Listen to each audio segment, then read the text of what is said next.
Hi friends, ಈ video ಅಲ್ಲಿ G S T status check ಮಾಡೋದು ಹೇಗೆ ಅದು ತೋರಿಸ್ಕೊಡ್ತೀನಿ. ನೀವು ಅಪ್ಲೈ ಮಾಡಿದ್ಮೇಲೆ ಜಿ ಎಸ್ ಟಿ ನಿಮ್ದು ಸ್ಟೇಟಸ್ ಏನಿದೆ, ಜಿ ಎಸ್ ಟಿ ಅಪ್ರೂವ್ ಆಗಿದೆಯಾ, ಇಲ್ಲ ಕ್ಲಾರಿಫಿಕೇಶನ್ ಕೇಳಾಯ್ತಾ, ಇಲ್ಲ ರಿಜೆಕ್ಟ್ ಆಗಿದೆಯಾ, ಯಾವ ಸ್ಟೇಟಸ್ ಅಲ್ಲಿ ಇದೆ ಅದು ಹೇಗೆ ಚೆಕ್ ಮಾಡ್ತೀರಾ ಅದು ತೋರಿಸ್ತೀನಿ. ಸೊ ಫ್ರೆಂಡ್ಸ್, ಇಲ್ಲಿ ಸರ್ವಿಸಸ್ ಅಲ್ಲಿ ಹೋಗ್ತೀರಾ. ಸರ್ವಿಸಸ್ ಅಲ್ಲಿ ನ್ಯೂ ರಿಜಿಸ್ಟ್ರೇಷನ್, ಅದಾದ್ಮೇಲೆ ಟ್ರ್ಯಾಕ್ ಅಪ್ಲಿಕೇಶನ್ ಸ್ಟೇಟಸ್. ಸೊ ಇಲ್ಲಿ ನಿಮಗೆ ARN ನಂಬರ್ ಬಂದಿರತ್ತೆ. ನಿಮ್ದು ಅಪ್ಲಿಕೇಶನ್ ಆದ್ಮೇಲೆ ಆಧಾರ್ ವೆರಿಫೈ ಆದ್ಮೇಲೆ ನಿಮ್ಗೆ ARN ನಂಬರ್ ಬಂದಿರತ್ತೆ. ಮೊಬೈಲ್ ನಂಬರ್, ಇಮೇಲ್ ID ಎರಡಕ್ಕೂ ಅದು ನೀವು ಇಲ್ಲಿ ARN ನಂಬರ್ ಹಾಕ್ಬೇಕು. ಆಮೇಲೆ ಇಲ್ಲಿ ಕ್ಯಾಪ್ಚಾ ಹಾಕ್ತೀರಾ. ಆಮೇಲೆ ಸರ್ಚ್ ಮೇಲೆ ಕ್ಲಿಕ್ ಮಾಡ್ತೀರಾ. ಸೊ ಫ್ರೆಂಡ್ಸ್, ಇಲ್ಲಿ ನೋಡಿ ನಿಮ್ದು ARN ನಂಬರ್ ಬಂತು. ಇಲ್ಲಿ ನಿಮಗೆ ತೋರಿಸ್ತಾ ಇದೆ pending for clarification. Pending for clarification ಅಂದ್ರೆ ಆಫೀಸರ್ ಯಾವ್ದೋ ಡಾಕ್ಯುಮೆಂಟ್ಸ್ ಇಲ್ಲ ಏನಾದ್ರು ಅಪ್ಲಿಕೇಶನ್ ಅಲ್ಲಿ ಚೇಂಜಸ್ ಕೇಳಿರ್ತಾರೆ. ಸೊ ಅದಕ್ಕೆ ಕೇಳೋದು ಕ್ಲಾರಿಫಿಕೇಶನ್. ಇಲ್ಲಿ ತೋರಿಸ್ತೀನಿ ನೋಡಿ. ಇಲ್ಲಿ ಡೀಟೇಲ್ ಇದರಲ್ಲಿ ಕ್ಲಿಕ್ ಮಾಡಿದ್ರೆ ಇಲ್ಲಿ ನೋಡಿ ಪೆಂಡಿಂಗ್ ಫಾರ್ ಪ್ರೊಸೆಸಿಂಗ್ ಅಂದ್ರೆ application filed successfully pending with tax officer for processing. So ನೀವು ಅಪ್ಲಿಕೇಶನ್ ಸಬ್ಮಿಟ್ ಮಾಡ್ಬಿಟ್ಟಿದ್ದೀರಾ, ಅದು ಸಕ್ಸಸ್ಫುಲ್ ಆಗಿದೆ. ಸೊ ಇವಾಗ ಆಫೀಸರ್ ಇದಾರಲ್ಲ, G S T officer verify ಮಾಡ್ತಾರೆ ನಿಮ್ದು ಡಾಕ್ಯುಮೆಂಟ್ಸ್. ಅದಾದ್ಮೇಲೆ ಅವ್ರು ಏನಿರೋದು ನೆಕ್ಸ್ಟ್ ಸ್ಟೆಪ್ ತಗೊಳ್ತಾರೆ. ಓಕೆ, ಸೊ ಇದು ಪೆಂಡಿಂಗ್ ಫಾರ್ ಪ್ರೊಸೆಸಿಂಗ್ ಅಂದ್ರೆ ಇದು. ಪೆಂಡಿಂಗ್ ಫಾರ್ ಕ್ಲಾರಿಫಿಕೇಶನ್ ಅಂದ್ರೆ ಆಫೀಸರ್ ನಿಮ್ ಡಾಕ್ಯುಮೆಂಟ್ ವೆರಿಫೈ ಮಾಡಿದ್ದಾರೆ, ಅವ್ರಿಗೆ ಏನೋ ಚೇಂಜಸ್ ಬೇಕಾಗಿದೆ ಡಾಕ್ಯುಮೆಂಟ್ಸ್ ಅಲ್ಲಿ, ಅದು ಚೇಂಜಸ್ ಪ್ರೊವೈಡ್ ಮಾಡ್ಬೇಕು ನೀವು.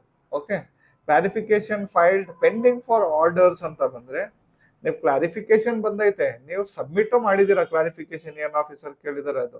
ಅದಾದ್ಮೇಲೆ ನಿಮಗೆ ವೇಟ್ ಮಾಡಬೇಕು. ಆರ್ಡರ್ ಏನು ಬಂದಿಲ್ಲ ಇನ್ನು, ಕ್ಲಾರಿಫಿಕೇಶನ್ ಆದ್ಮೇಲೆ ಇನ್ನು ಆಫೀಸರ್ ಏನು ವೆರಿಫೈ ಮಾಡಿಲ್ಲ ನಿಮ್ದು ಡಾಕ್ಯುಮೆಂಟ್ಸ್ ಅಂತ.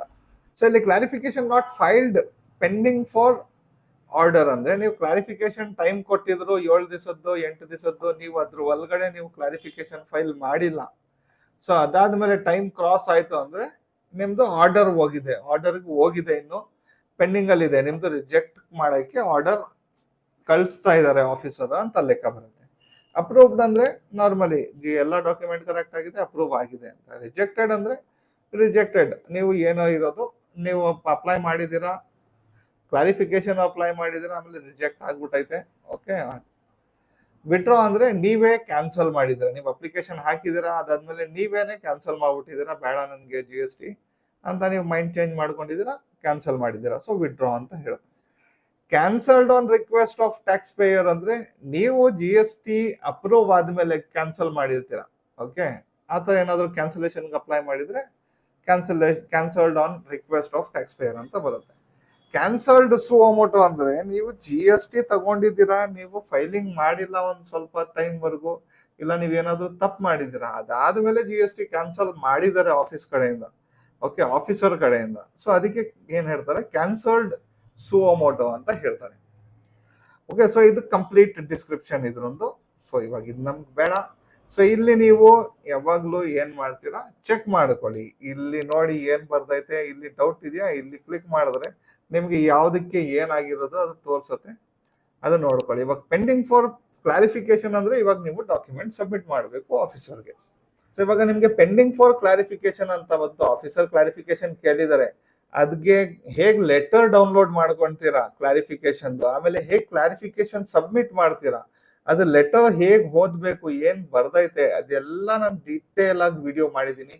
ಅದ್ರದ್ದು ಲಿಂಕ್ ಡಿಸ್ಕ್ರಿಪ್ಷನ್ ಅಲ್ಲಿ ಕೊಟ್ಟಿದ್ದೀನಿ. ಆ ವಿಡಿಯೋ ನೋಡಿ ನೀವು ಕ್ಲಾರಿಫಿಕೇಶನ್ ಫೈಲ್ ಮಾಡಬಹುದು, ಲೆಟರ್ ಡೌನ್ಲೋಡ್ ಮಾಡ್ಕೊಬಹುದು, what ever. Okay, so friends, ಈ ವಿಡಿಯೋ ಅಲ್ಲಿ ಇಷ್ಟೇ. ನೀವೇನಾದ್ರೂ ಜಿ ಎಸ್ ಟಿ ರಿಜಿಸ್ಟ್ರೇಷನ್ ಮಾಡಬೇಕು ಒಂದು ಪ್ರೊಫೆಷನಲ್ಸ್ ಹತ್ರ, okay, G S T registration, food licence, Udyam registration, PAN card, ಈ ತರ ಏನಾದ್ರು ರಿಜಿಸ್ಟ್ರೇಷನ್ಸ್ ಮಾಡಬೇಕು ಅಂದ್ರೆ ಡಿಸ್ಕ್ರಿಪ್ಷನ್ ಅಲ್ಲಿ ನಂಬರ್ ಕೊಟ್ಟಿದ್ದೀನಿ, ಅಲ್ಲಿ ಕಾಲ್ ಮಾಡಿ ನೀವು ಡೀಟೇಲ್ಸ್ ತಗೊಬಹುದು. ಓಕೆ ಫ್ರೆಂಡ್ಸ್, ಈ ವಿಡಿಯೋ ಅಲ್ಲಿ ಇಷ್ಟೇ. ನಡೀಲಿ ಸಿಗೋಣ ಫ್ರೆಶ್ ಟಾಪಿಕ್ ಜೊತೆಗೆ ನೆಕ್ಸ್ಟ್ ವಿಡಿಯೋ ಅಲ್ಲಿ.